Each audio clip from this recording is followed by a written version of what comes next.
Okay, I'll jump back to a bit of phone video, quick update, done a few bits on it, wanted to show you what's new already, even though we've only just got it back and just started.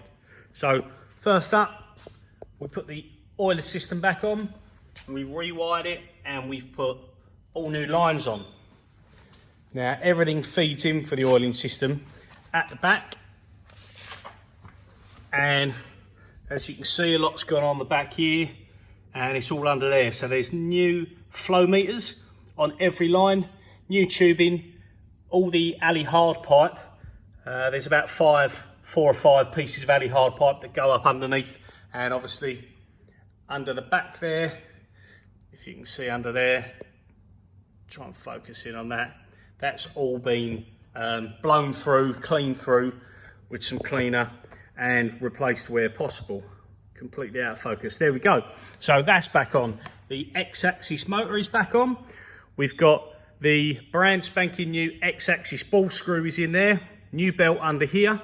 We've fed all the cables back through. So we've got original cables for the X-axis and Z-axis hand wheel and the joystick. But we've got new cables for the e-stop and the forward reverse switch. So currently everything is just hung up here. So that's all there, ready to get wired. We've put the oil pump back on. New oil line feeding up to the head. There's the oil pump, sorry, that was the oil filter. And we have the lines there, the 110 volt for the oiling lube system and the oil cooler fan. The lines run under that shielding there. And there's the oil cooler. That is all cleaned out.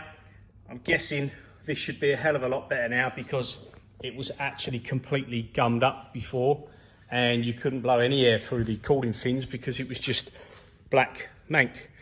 Now this is the next big one.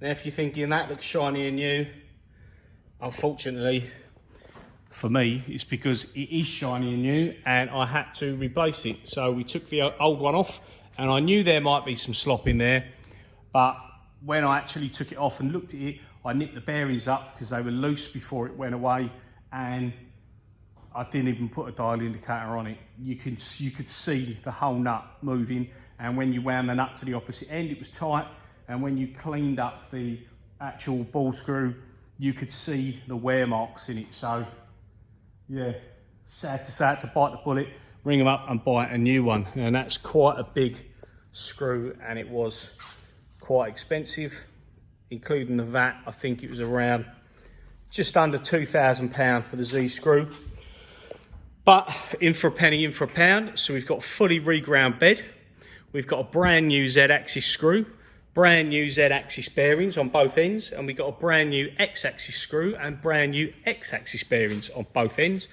and we got a brand spanking new chuck. So if this lathe ain't good by the time I'm finished with it, I don't know what will be. So yeah, that's where we're at so far. I'm going to do a bit more wiring. As you can see down here, these are for the hand wheels. This is the cycle start button, and these two new cables are for the e-stop system and the forward reverse setup, which I've got marked out ready to go, and I'll rewire them as and when I've got time. I've also got a new joystick. So yeah, there we have it.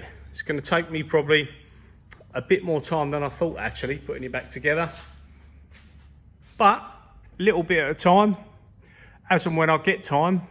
And realistically, I'd say a couple of weeks and we should be good to go. So there you go, quick 5-minute update.